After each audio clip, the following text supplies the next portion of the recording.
long ago as this truck there being trailed by Bell Gardens PD made a left. We're going to find out exactly where this is in the Bell Gardens area. We can tell you that we don't at this point know the want, as a close call there, making a right turn, going through traffic at high rates of speed, considering that this is on surface streets. This is on Garfield, I'm being told, in the Bell Gardens area. We're waiting to find out from police the want, why this person is fleeing from police as we approach the 5 o'clock hour. It's 4:38 here, and it's a white pickup truck. Looks like a work vehicle, as I've said, being pursued. You can see going through traffic. Ooh, close call there, on the wrong side of the road. And obviously very carelessly driving here. Dennis Zine, he is joining us now on the line here, police specialist. Dennis, you were LAPD, you know all about this stuff. What do you make of this? Well, just another pursuit in the city of LA, unusual vehicle. As we see this vehicle traveling on the roads, looks like a residential area as we're just tuning in to this. I'm just getting preliminary reports on this particular pursuit. We've had a number of them lately, high-speed pursuits, and this, we see the sheriff's department's overhead. Very dangerous driving through a stop sign, nearly collided with a car traveling without the stop. So there's a lot of potential danger in this particular pursuit that's taken place. I believe it's in the county territory, if I'm not mistaken. And now, Dennis, we understand they're in Montebello just like that. Well, Montebello, I don't believe, has a chopper. They're using the LA County Sheriff's Department chopper. This vehicle is driving in a very, very dangerous fashion, as we see traversing these streets, wrong side of roadway, making bizarre turns. We have one vehicle behind, the black and white. I don't know how many other vehicles are in this pursuit. Do we know what the vehicle is wanted for, the suspect's wanted for? No, in fact, we know that Bell Gardens PD is the lead agency here now in Montebello. But as for the wants, we have yet to figure that one out.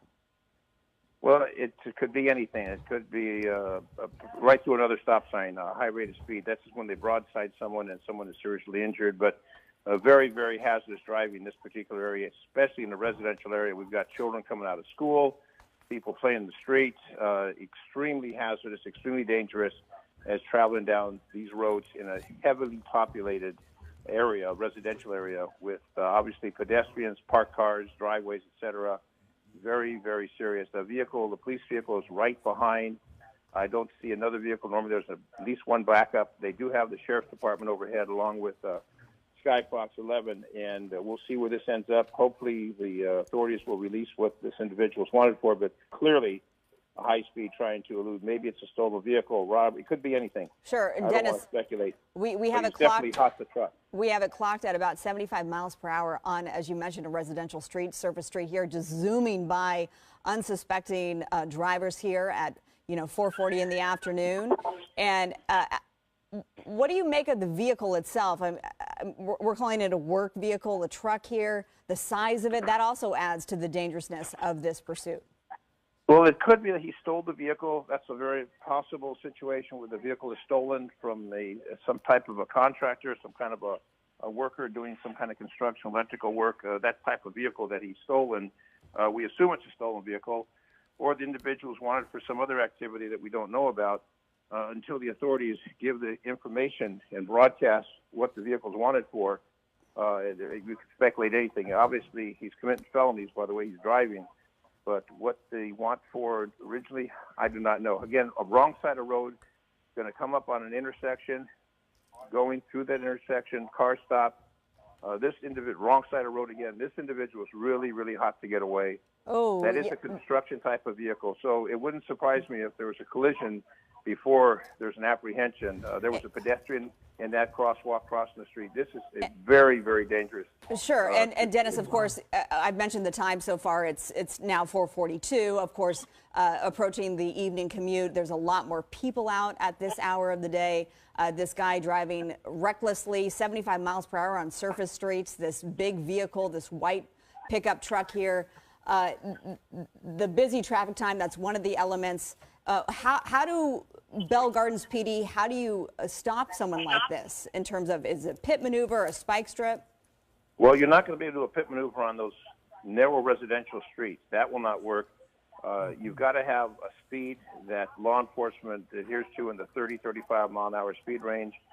They could do a spike strip, but then you've got to pre-deploy. Again, all I see is one vehicle behind the suspect. Now the police vehicle just hit a car. Police vehicle just hit on a car, and now the police vehicle is still in pursuit. Now the man is going into, it looks like a parking lot. Sure. Out of a parking lot. And we should explain to viewers that our feed is just a few seconds ahead of yours. So yes, right. the vehicle did go through, it looked like some sort of a parking lot. Fortunately, still no accidents to speak of, which is just really a miracle given the speed and the recklessness with this driver. It looked like there was one situation where a police vehicle hit on the vehicle that was stopped. It appeared to be that way just a couple of seconds ago. Wow. But at the speed he's going through these stop signs at a very, very high speed. Someone goes through that intersection without a stop, they're going to get broadsided by this person. That's how people get seriously injured and killed on a broadside collision. But this man is really, or individual I should say, I don't know if it's a man or a woman, but the suspect is very, very intent on getting away. But that vehicle is easy to recognize, easy to spot. Again, he's remaining, or she's the suspect. Yeah, Dennis, remaining in the residential area. Crossed over the median there, now in the wrong side of traffic. Very scary. This is Christine Devine joining you and Marla here as you watch this pursuit. We are in the East LA area, and we understand this driver has been going in a similar area, which makes you think the person might know this area. The streets they've been on: Beverly, Sadler, Whittier, Williamson, 6th, and Gerhardt and Olympic Boulevard in East LA. Again, according to our people, kind of going in circles. Thoughts on that, Dennis? Yes. Yes. But again, through the residential communities at a high rate of speed, extremely dangerous. It's easy to recognize that truck. It's easy to recognize the individual, the suspect inside is obviously wanted for something. It could be a stolen vehicle.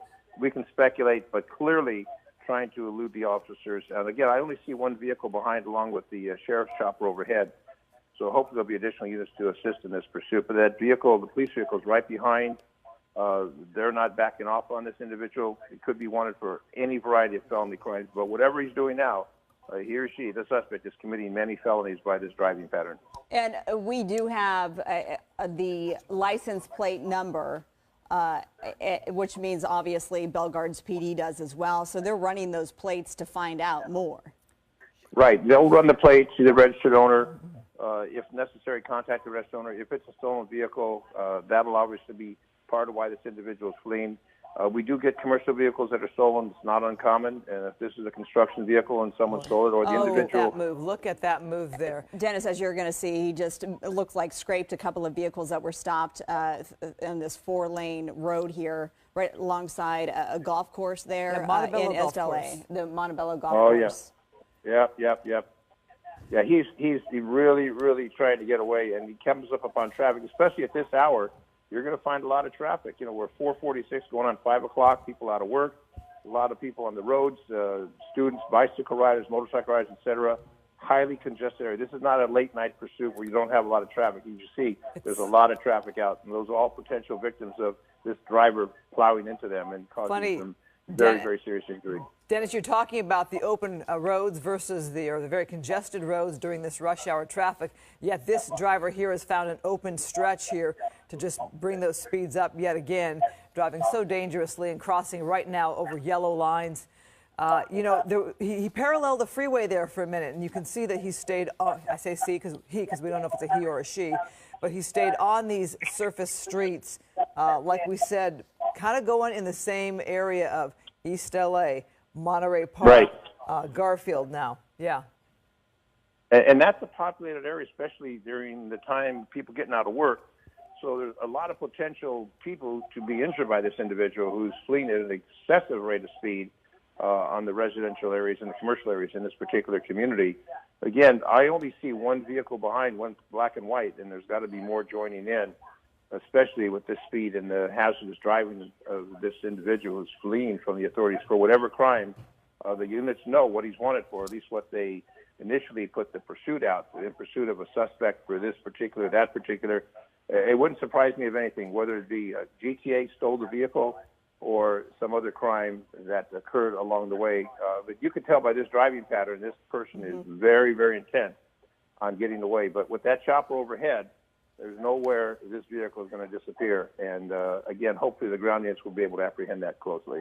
And it looks like somebody just flew out of the back of the vehicle, perhaps. I'm thinking about the safety of the public, of course, all of these drivers, you know, making their way on this Thursday afternoon, whether on their way home, to work, running errands, all innocent people out there. So if you're PD, when do you make the decision to back off?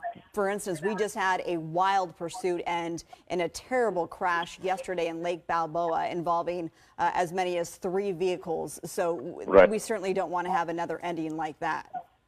No, the officers have to obviously concern themselves with the protection of the public. You obviously want to apprehend the perpetrator, the suspect. And here we have at least two black and whites in pursuit. There'll be a supervisor who will give direction and follow instead of activating the red lights and the siren. Again, as long as we have an air unit overhead, we can follow at a safe distance. Hopefully that individual will slow down, but oftentimes they don't. But if they do slow down, that gives the public an air of safety, and that area of safety is what we're looking for. At the same time, apprehend this person who's desperately trying to flee and driving in a careless, reckless manner. But the officers will make that call, and the supervisor will be observing, and obviously, oftentimes the supervisor will intercede, because the officers that are in pursuit are intent on apprehending this individual. High-speed pursuit, their adrenaline is pumping. A supervisor looks at this and says, too hazardous, too many problems, let's back off. Let's continue observing. Let's continue with the air operation, follow the safe distance, and they will pursue, but at a safer distance without the siren and red light. Precarious turn there, Dennis. He had just passed the 10 freeway a few minutes ago, going at some speeds up to 90 miles an hour. Look at these turns. It's amazing he's able to keep control of that vehicle and hasn't crashed into another vehicle as you watch this pursuit. Now more on surfacey streets. Did pass the freeway, the 10 freeway. Could have gotten on the freeway, perhaps chose to stay on surface streets. Does it lead you to believe, Dennis, the suspect knows this area, Monterey Park, East L.A.? Well, in addition to maybe knowing the area, there's a concern. You get on the freeway, and the freeway, obviously, at this particular hour, coming up on 5 o'clock, a lot of traffic, a lot of congestion. You can't go anywhere. So on a freeway, it would be preferable, if you're in pursuit of trying to get away from the authorities, to stay in an area where you can continue moving. In this particular area, we see this individual, the suspects, finding open roads where you don't have a lot of congestion. But again, the freeway at this hour is pretty congested, both going north, south, east, and west. So they're probably wise to stay. Whoa. We've seen so many near misses, and that was just another one right through a major intersection there, now in the Alhambra area. As we get a closer look at the suspect, you can see has the window down just a little bit there, and just again blowing through intersection after intersection with countless near misses. Well, it looks like he may have tapped that last car as he went through the intersection. He may have tapped the left rear as that vehicle was trying to get out of his way. Again, the black and white behind, I don't know if the lights are activated, but the black and white is definitely trying to stay up with them. And fortunately, we do have a chopper overhead. I saw the sheriff's chopper. They will be broadcasting to the ground. Dennis, we just watched for the first time this motorist come across some pedestrians in crosswalks there. Very scary to see that. The streets that we're looking at here in the Alhambra area have been Garfield, Mission, State, Main Streets. If you know this area, this is where the suspect is at this point in time. That was very scary because there were 2 crosswalks where you had different pedestrians, and luckily nobody got hurt there. I mean, he flew through so fast that they didn't even have a chance to, run or get out of the way if they needed to. Well, that's the concern about pedestrians, cars. When you have heavy traffic like this, there's that hazard that occurs. He goes from residential to commercial. Now it looks like maybe back going into a residential area. He keeps on transferring back and forth where you've got hazards in both areas. But he's driving aimlessly, just trying to find a spot, maybe to bail. It's not unusual, as we know, they bail from the vehicle. This is a hard vehicle to hide, hard vehicle to conceal. And those units that were behind, I see them fall. They look like they're slipping back. Well, right now, we're following him along northbound Atlantic in Alhambra as we can now see a clear shot of the sheriff's helicopter flying above. And that's what's going to keep the eye. The sheriff's units will keep an eye on that vehicle, continue with that pursuit. If the ground units do back off, there we go. LA County Sheriff's Department choppers overhead. They work in coordination with smaller cities that don't have air operations. I don't know if that city does have an air operation in Alhambra, but nevertheless, the sheriffs will assist along with other agencies. Again, we're going to find crazy driving, turns against red lights. Is very, very hazardous. This person is wanted for something probably more than stolen vehicle, and that's why they're trying to flee. But with that chopper overhead, they're not going to get too far. And the rate of speed that they've been going at, 70 miles per hour at times, clearly trying to avoid authorities, but in that fairly large vehicle. But I am surprised at this hour, coming up at 5 o'clock, that you have these open stretches. But look at what the driver does to get around somebody who gets in his way. That, of course, is the very scary part indeed. This is desperate. This is desperate moves by this individual. Yeah. These are desperate moves, maneuvers to try and elude the police. Maybe he knows, maybe he doesn't know, or she's a suspect, whether there's a chopper overhead. But with a chopper overhead, you're not going to get anywhere. You're just going to continue fleeing and imperiling a lot of people, a lot of hazard to the general public and motoring public. And as we see, wrong side of the double yellow lines, he's doing, or she, I keep on referring to he or she because we know most of the time it's a he, but this suspect is driving in a totally careless, reckless manner, and this will compound the charges against the individual once they're apprehended. And now this is the area, San Marino, now South Pasadena, in fact. And these are very quiet residential communities, well-maintained, quiet residential communities, not a lot of crime, not a lot of violence. This is obviously unusual for these neighborhoods as we see these quiet residential streets. But this individual, whether they know the area or not, they are desperate to flee, desperate to evade. Again, we do have a chopper overhead along with the media choppers, and they do communicate and they work with law enforcement. So you've got more than the helicopter eyes overhead. Oh, it looks like he's onto a freeway? It looks like the 110 here, 110, right? 110 South in South Pasadena. So this is the first time that we've seen since we've started covering this pursuit in the last 15 minutes, although it's been underway for at least 30 minutes so far. Now the driver is cruising along on the southbound 110. Well, there will be congestion. Going to come into a lot of congestion here. Because this car is going to now head towards the downtown area, and I can imagine downtown about 5 p.m. here. We should also note, our viewers, this is an early edition of Fox 11 5 p.m. news. And as we head towards 5 o'clock here, this driver now on the freeway, it'll be interesting to see as we get a wider shot here, or he actually gets onto the freeway, what kind of congestion and where he'll start to see a backup. Thoughts on that, Dennis? Well, what we will find is a lot of congestion on that freeway at this particular hour. That is not unusual at this time to have that situation take place. So it's not unusual. I've driven that freeway as you have for many years. They'll be coming into a lot of blockage as we get closer to the downtown area. Well, so far has not hit that congestion right now. just yet, which is a rarity, as all of us know. But as I say that, it looks like slowing down a little bit. Oh, maybe getting off just like that. Back onto surface streets, yes. Well, maybe you saw congestion ahead, and congestion ahead means let's take a detour and let's get back to. Now he'll be getting, or she, into the Los Angeles City area. Now you'll find LAPD will jump in. Is this violator, this traffic violator suspect get through another stop sign onto additional residential streets. LAPD should be joining this along with the LAPD chopper. That will take place shortly. So this all started in Bell Gardens. The lead agency is Bell Gardens at this point. You mentioned blowing through another intersection near misses left and right here in the middle lane.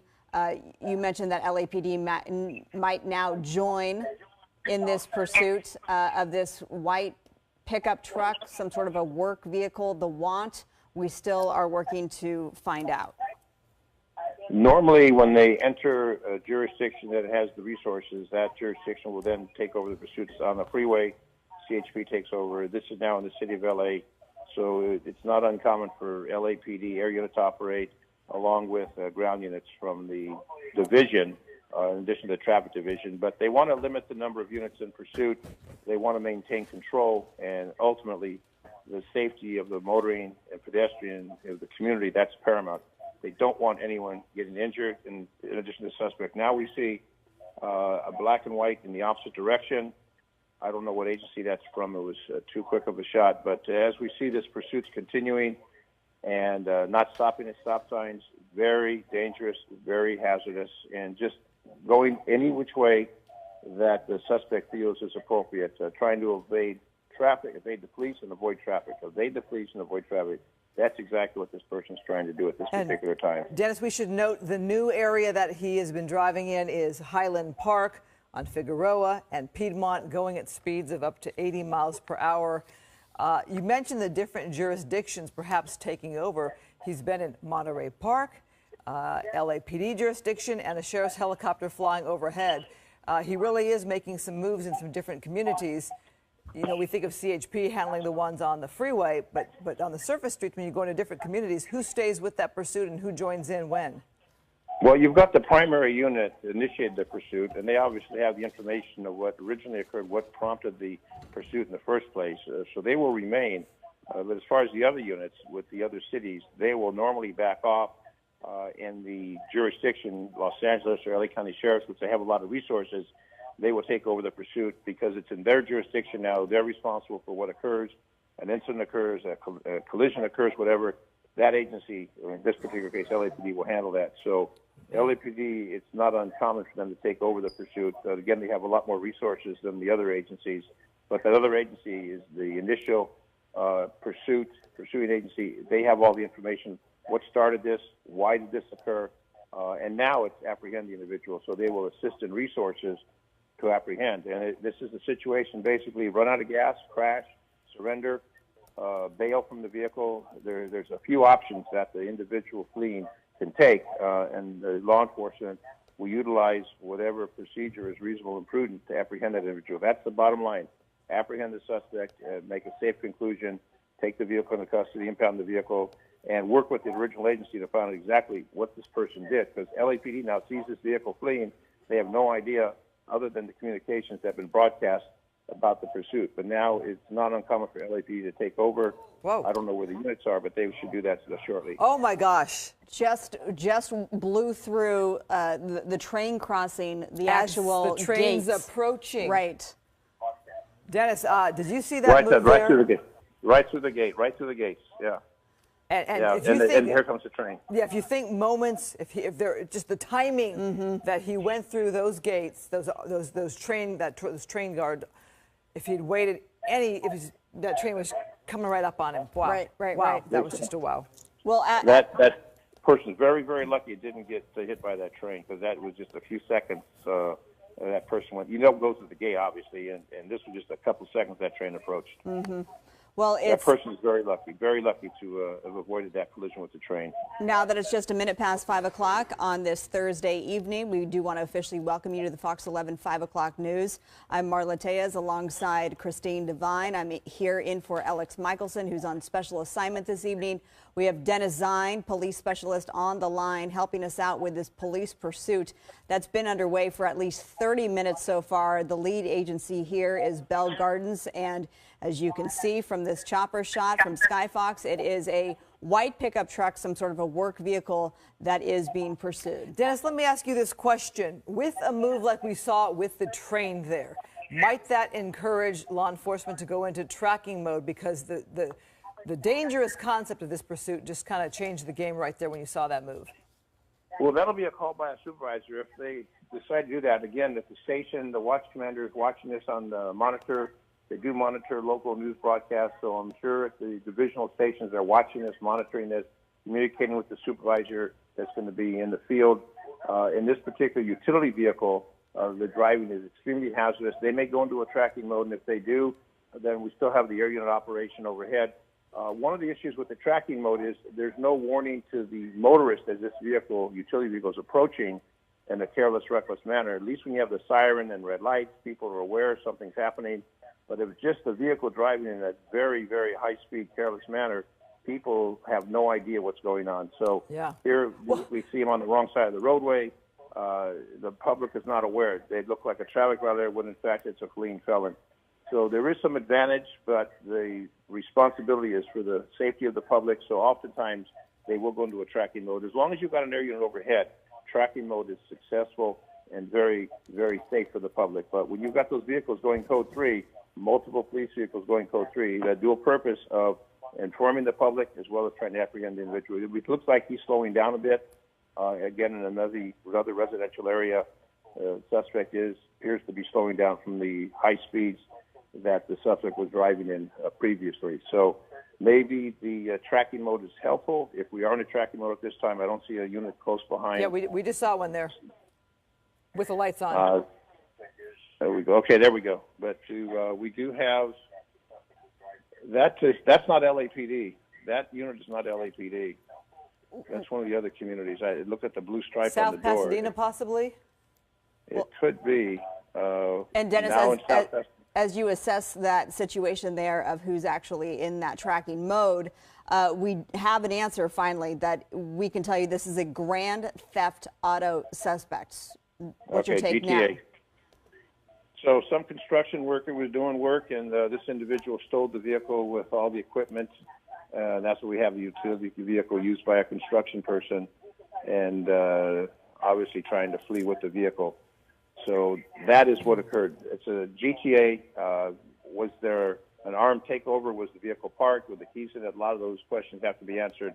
But now we know this is a stolen vehicle that's obviously stolen from a contractor, a construction worker, with all the tools on that utility vehicle. And that's what we're faced with now. You think of that is somebody's, livelihood right there. That is their career. Those are the tools of the trade, the tools that they need to do their job. And we're seeing now this vehicle getting back onto the freeway yet again after being in the South Pasadena area. So the pursuit now back onto the California freeway. Now, are we going to go on the 110? Or off? And it looks like he's now back on Surface Street. Yep, getting off. off. All right, that was really quick. Well, on and off. It's one of those things, Dennis, as you say, as he is now going to weave his way through, literally threading a needle. Yeah.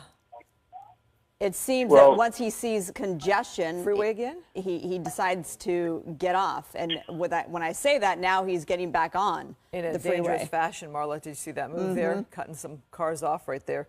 Okay, he was on the southbound 110, then off at Avenue 52, back onto the freeway here.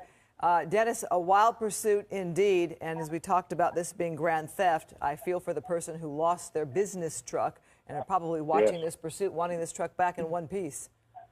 Now, the question is, how did he get that vehicle? Where did he get the keys? Did he rob the person who owns that truck, get the keys and steal the vehicle? Did he use a weapon? How did he actually get possession of the vehicle? How did he get the key, or did he hotwire? A lot of questions have to be answered how he obtained that particular vehicle. That's all part and parcel. Was it taken in a robbery? Was it just parked with the keys in it? So those questions have to be answered. But nevertheless, we know it's a construction vehicle, utility vehicle, used by a person who uses that for their livelihood.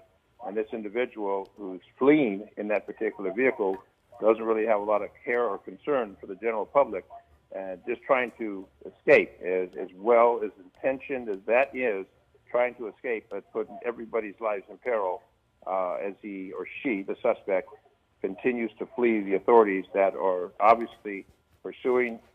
Whether we're in tracking mode now, we're on the freeway. I don't know if this individual will remain on the freeway.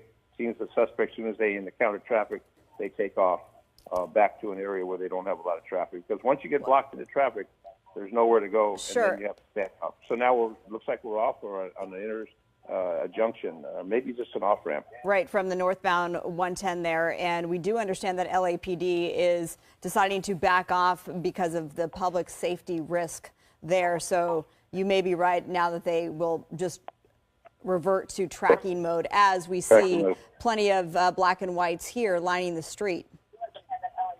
Well, this is the time that they may decide to utilize the spike strip.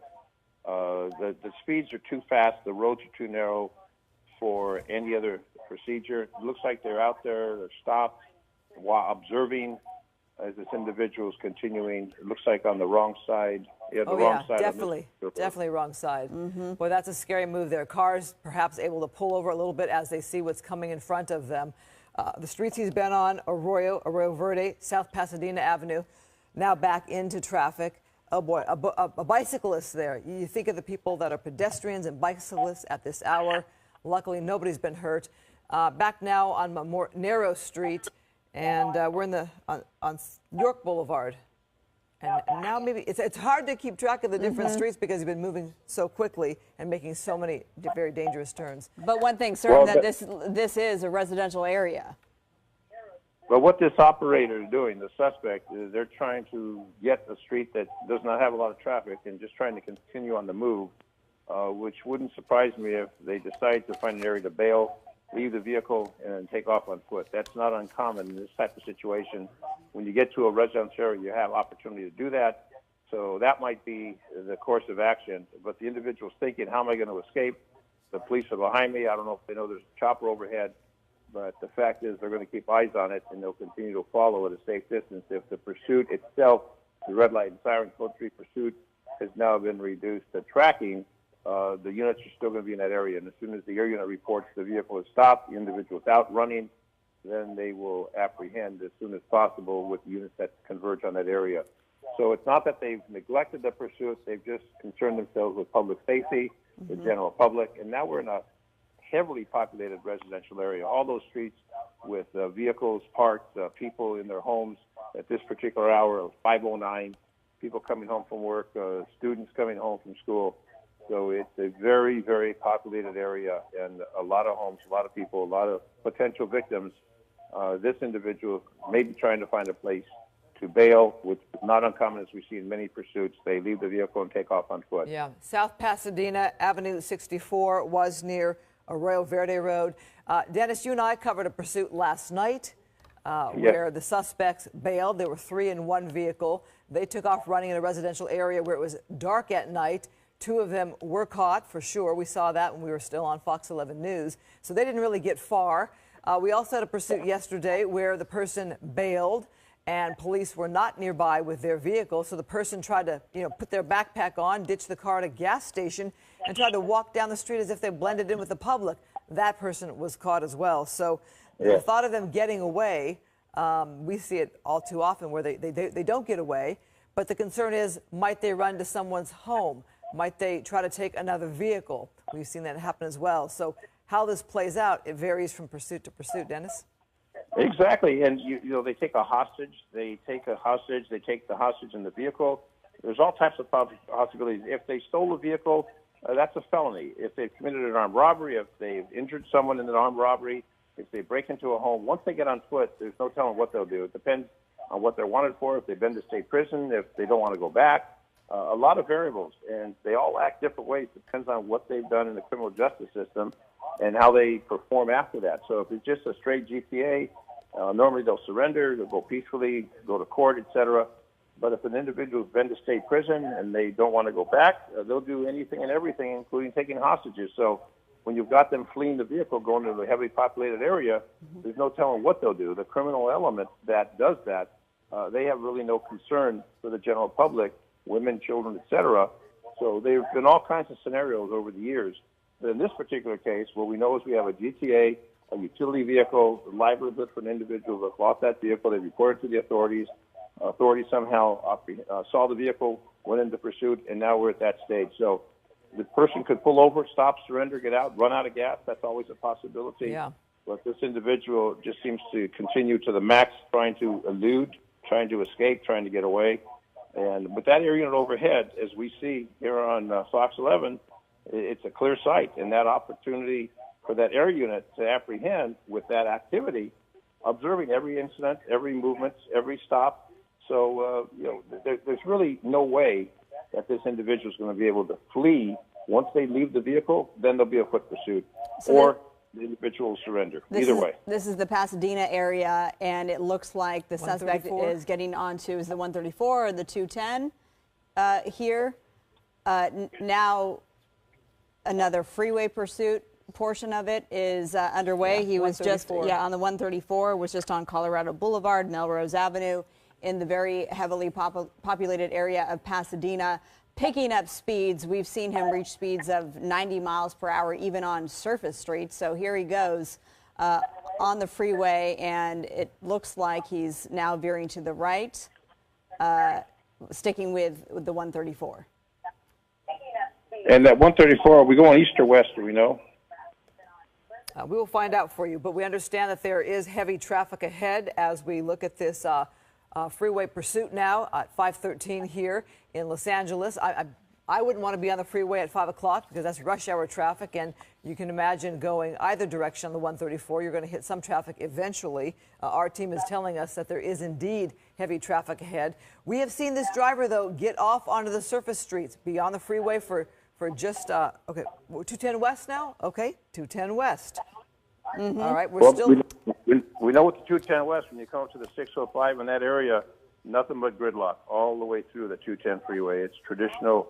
As you come up on the 210, you will find a lot. There's movement at this particular time, but that 210 really backs up from the 134. And as we get a closer look of the suspect here, it looks like it is a man there, a male behind the wheel.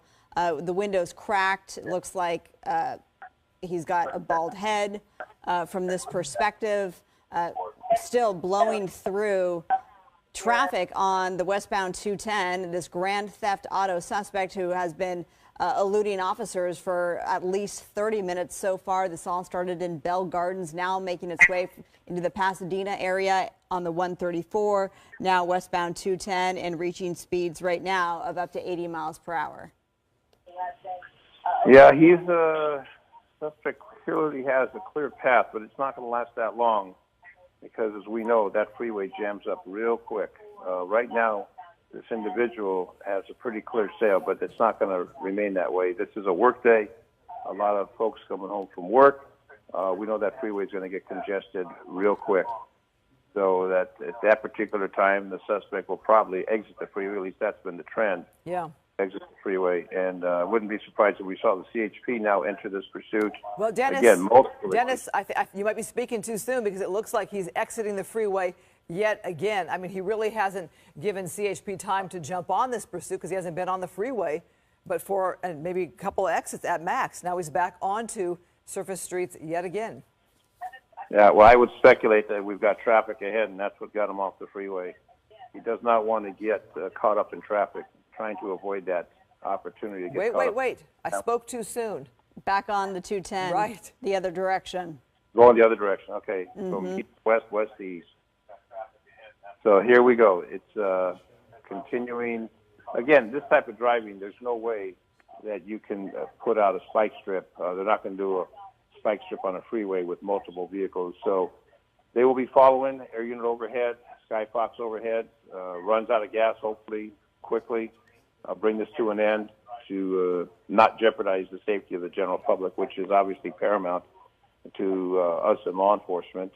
And just for your fellow citizens, you don't want to see them get involved in a collision with a utility vehicle of this size that could cause some major damage, major injuries. But now it looks like, again, trying to find a freeway that doesn't have a lot of traffic and to accelerate, try to elude. But it doesn't happen because, again, you've got an air unit over you which way you go. Doesn't matter if you're going east, west, north, or south. That air unit's not going to abandon this pursuit. While the tracking mode takes place, that's not happening with the air unit. Dennis, he was on the eastbound 210. Looks like he's taking Seco Mountain exit yet again, getting off the freeway. We'll try to continue to watch this pursuit as we saw it get increasingly dangerous on surface streets. We want to show you some video from earlier in the pursuit. Okay, we're going to stay with the live at the moment then. The suspect getting off the freeway again, going through that stop sign there, back on surface streets now. So the bigger picture here, we are showing some previous incidences when this suspect, I was going to say a near miss, but in fact sideswiped one of the vehicles there as he made his way through a jammed intersection there. We've seen plenty of near misses. He barreled through a crossing guard train, nearly hit him at one point.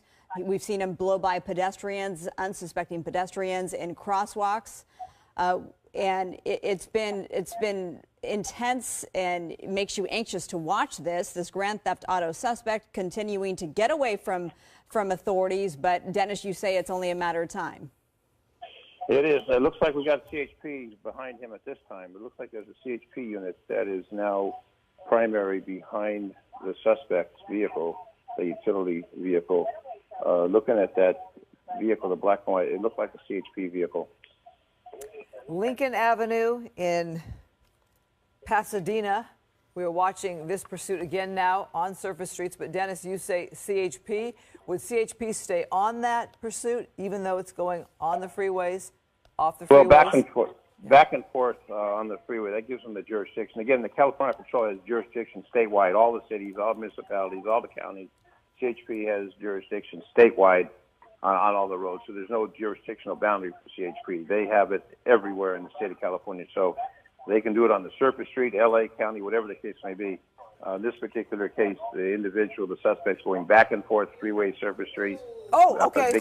Dennis, we want to interrupt. There's just been an accident involving this vehicle at an intersection. The white truck has stopped in the middle of the intersection. Another vehicle was hit at quite a high rate of speed. Marla? And we can see the black and whites there in the intersection, so they are there now. And so this is where it gets even more intense, because it comes down to if this suspect will listen to the commands and show his hands and get out of the vehicle. And then it also, is this person armed? Now the question is, we see the incident of the impact. We see the utility vehicle disabled. And now I see one CHP officer. He needs to get some backup real quick. Apparently at this particular time, this juncture, we've got one CHP officer, and he may be a motor officer. Dennis, he's getting out of the vehicle. Yeah. He is complying with commands to get out of that vehicle. His arms spread open wide there, about to get on the ground. Okay, arms on his head now. He is complying.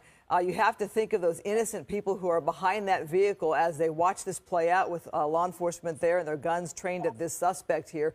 The good news is he seems to be listening. He doesn't seem to be agitated. He's not moving around. He has his hands on his head right now. And we will watch as this plays out with the commands by the officer. Marla? And the CHP officer with his gun drawn, obviously, as he's giving this suspect commands. This is at the intersection, by the way, in Pasadena at Orange Grove and Holly, where this pursuit came to a crashing end. It is good to see that the suspect is complying so far, anyway. Go ahead. This will remain. The CHP officer needs to get a backup. We need to have additional units to respond to this scene. He's not going to take that suspect into custody by himself. If the suspect decides to flee on foot, now we got a foot pursuit with one officer, and that's not the safest thing. So hopefully there's units responding quickly to this scene to back up this officer. Again, you got people in the other vehicle. We got to get rescue there. Sure, because looks like the airbag, yeah, right? It looks like the airbag went off in there, so we need to get emergency vehicles there to render aid. And that was a broadside incident, so that impact will be on the driver. This individual is complying, but I've got concerns for that officer all by himself. There we go. There's some backup right now, Dennis, so he has some backup there. There you go. Okay, 3 officers now there, so he has the backup that he needs. A suspect now on his knees, so he is completely complying, now lying there on the ground. There is that concern, as you said, for those vehicles behind the suspect vehicle right there. I'm not sure why the white car stopped there, perhaps to be a witness, but the black car that was hit, that was struck, you see those airbags. I've not seen any movement from that vehicle. Maybe it's somebody just staying there to be safe. Hopefully they're not too badly hurt, but that's going to be something to watch here. All right, suspect now being taken into custody, vehicle being cleared. So now we've got backup. He'll be taken to custody. Then the next thing, they want to get to that vehicle, that SUV, get that driver MT, medical treatment, to hopefully get that driver out of the vehicle. We're watching somebody there at the driver's side. It looks to me like an innocent person or somebody who was in perhaps another car or on the street. Good Samaritan. Came over to check on that driver. Now you have law enforcement there also looking in the window to see the status of that person or people in that car. Now they're going to render aid. We'll have a lot of units respond now. There'll be a number of officers. They want to give assistance to that operator. If there's a passenger in that vehicle, they want to get them medical treatment as quickly as possible. It looks like that officer in the tan uniform. That's a CHP motorcycle officer who was operating in a vehicle. But that was the original officer that made the initial stop, and now we've got additional units responding from other agencies. So there'll be assistance. That intersection is going to be locked down for a while. So whatever intersection that is, it's at the on-ramp of the 210. Do we know what location that is?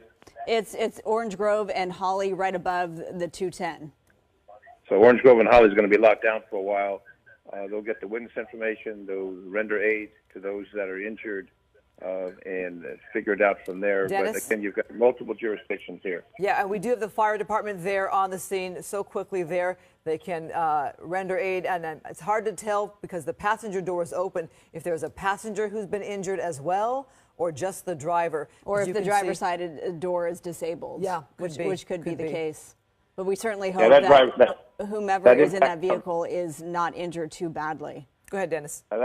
That impact was on the driver's side, and those airbags inflated, so hopefully the driver is going to be okay. But they'll render aid, get that driver to the hospital if necessary, probably so, with that impact on the driver's side. That's a tremendous impact that took place.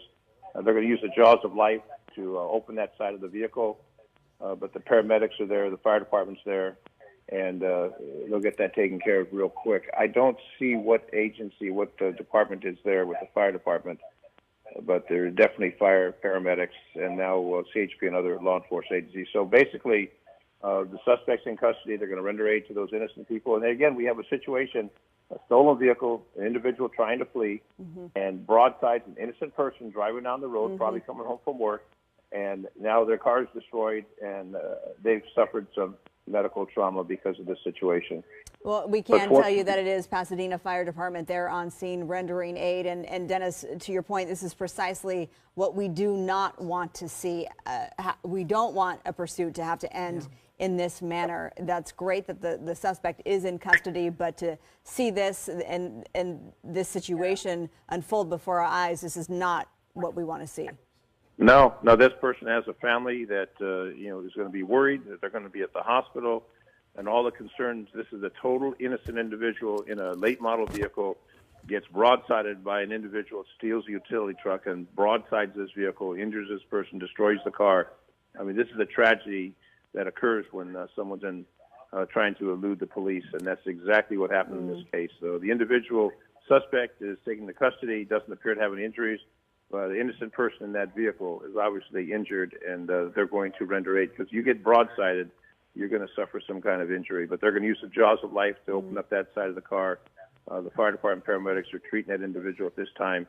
Apparently, hopefully there's only one person in that car. If there's more than one person, they'll render aid. But they're trying to get that side of that car open to extricate that person from the car. And this is obviously what the fire department does best. They got the tools, the apparatus to make that happen. The jaws of life will be utilized to open up that driver's side, and that's what you see happening now, along with the paramedics on the inside treating that individual. Again, you're seat belted in the car.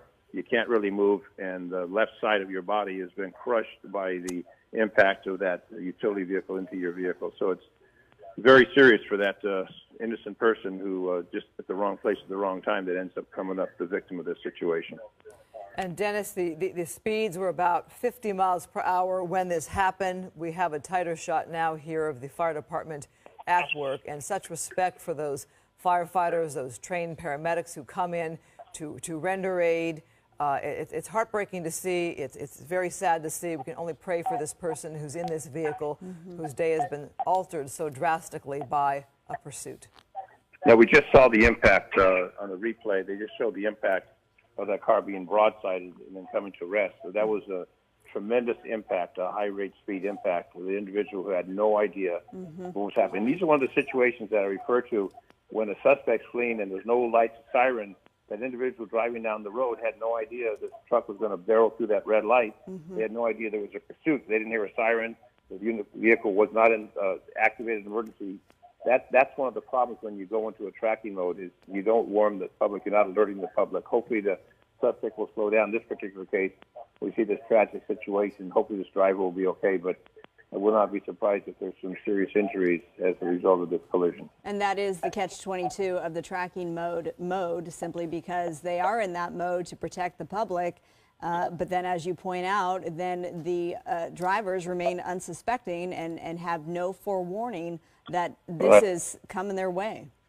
Yeah, they're going through a green light, thinking about what am I going to make for dinner, the family, and all of a sudden this tragedy occurs. This is really heartbreaking to see this happen.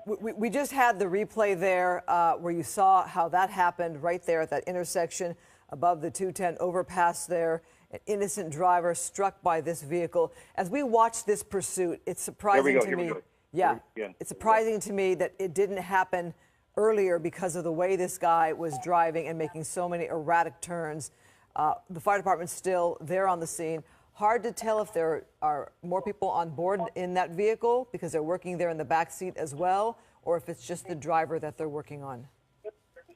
That would be curious. Again, they do have the jaws of life that opened up the driver's side of the vehicle. They want to get that door open. They want to remove that driver. I don't know why they can't take the driver out the passenger side. I'm not going to second guess, but what they're trying to do is open that vehicle up so they can extricate that driver. And if there's any passengers, there could be passengers in the back seat. Sure, when you get broadsided to that degree, injury to this driver, and we don't know if there's passengers or not in addition to the driver, but they're spending some time there. Again, the jaws of life have worked. They've opened up the vehicle. They're going to hopefully get that driver or any passengers out as quickly as possible. But what happens is when that side caves in, and now you're going to be crushed with the body of the car. And that's what they're using the jaws of life for, to remove that. You're in the seatbelt, and now the car basically crunches you. And so you've got to open this up in order to extricate, to get that person, the driver, out of that vehicle. And that's what they're doing with the jaws of life, trying to open that car up. You got some steel frame beams in the construction of the vehicle, and it's supposed to withstand impact. As we see what happened with this impact, airbags inflate, but you're still stuck there in a seatbelt behind that wheel.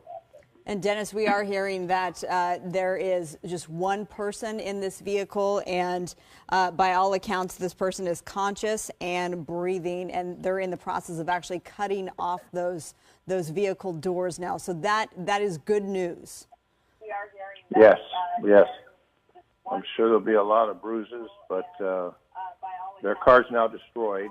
They're injured, and the individual who had the utility vehicle, the owner of that vehicle, is now without a vehicle, and suspect goes to jail. Well, here comes the stretcher, so that potentially indicates that soon enough they will be able to get this the driver of this vehicle out and to a hospital sooner than later.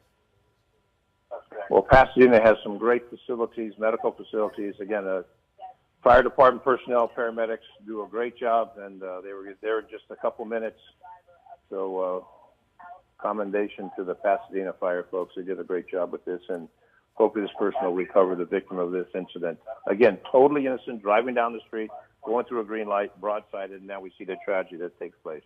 Dennis, let me ask you this. As a sergeant with the LAPD who spent many years in the department, perhaps covered your fair share of pursuits. You've been an analyst for us for many years as well, and we've done so many of these pursuits together. When you see an ending like this, I wonder if some in the public are thinking, why perhaps didn't they stop the pursuit in some fashion? Well, what do you do if you stop the pursuit, you terminate the pursuit? What about the individual who owns the utility truck? That's his livelihood. That's what he uses to support his wife and children. You just let crime continue to go without consequences. They want to apprehend the vehicle.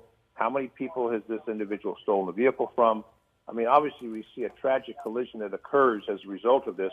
We saw the individual in the truck that went right through the railroad barricade as a train seconds later crossed that particular path. We don't know. We don't know. But the fact is, if you don't pursue people and you just let everyone steal whatever they want or murder whoever they want, you don't have a civilized society. So we've got rules, we got laws, we got possession, we got jobs, we earn income, we support our families. In this particular situation, you've got a suspect that stole the vehicle. We know that was confirmed as a stolen vehicle, and we don't know whatever else or how many times this suspect has been involved in the criminal justice system. And then you got this sweet, innocent person that gets broadsided. I mean, if you stop the pursuit and you say, okay, you can steal anything, commit robbery, rape, murder, burglary, whatever, and there's no consequences. You can't come to a lawless society. So this is one of the tragedies that occurs when you have a pursuit. These tragedies occur. The pursuits we cover here on Fox 11, we cover a lot of them. Seldom does it happen like this where you have an innocent person, but this is the ultimate sad situation that occurs when you have that. And I've investigated before where people have died as a result of the collision. So it goes from one extreme to the other. This individual who stole the vehicle obviously successfully committed the crime, and now will go to jail, suffer the consequences. But the family of this survivor has to now go through the grief of the pain and agony taking care of their loved one who's a victim of this pursuit. So they do back off, they do tracking, they do all types of things, but the bottom line is you got suspects that steal, that loot, that rape, that kill, and you just can't say, well, because of this, we're not going to pursue, otherwise it'll be totally out of control. So it's a sad commentary, but that's why they have the tracking mode. In this particular case, the suspect didn't care who or what he did, and we see the consequences as a result. So Dennis, prayers for this driver here.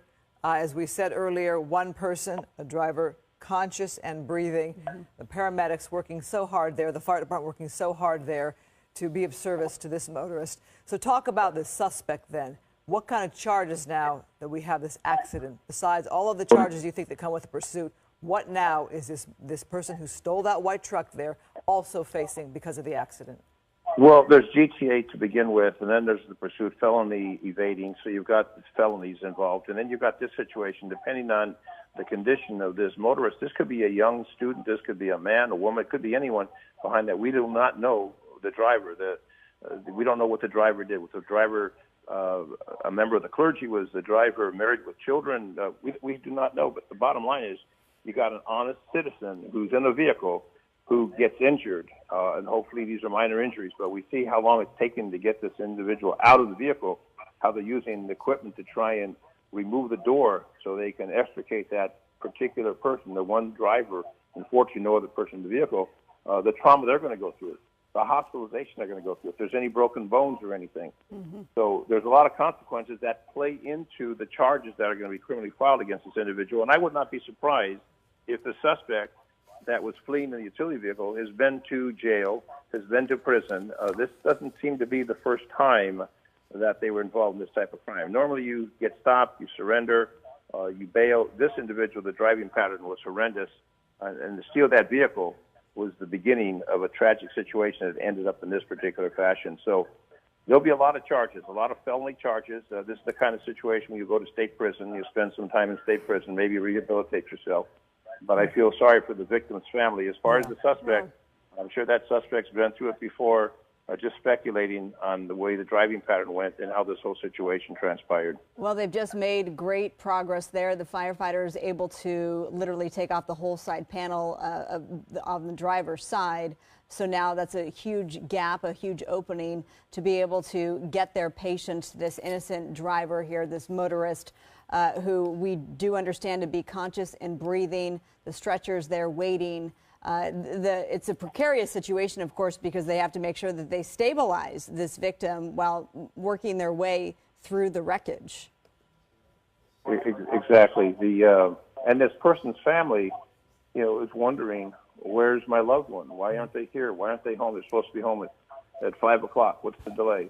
Now, the vehicle that's totaled, that vehicle will not be able to be repaired. So that vehicle is totaled. They're probably making payments on it. So a lot of consequences for this innocent individual who gets broadsided by the utility vehicle that was stolen by the individual, the suspect. I mean, this is how you see real tragedy occur to a family that was doing everything right, paid their taxes, paid their bills, does everything right, and as a consequence of an individual that stole the vehicle and plows into this vehicle to a mid-phase red light. These are the real tragedies that the general public doesn't see live as we've seen here on 11. I've lived this for over 50 years in my law enforcement career. It's tragic.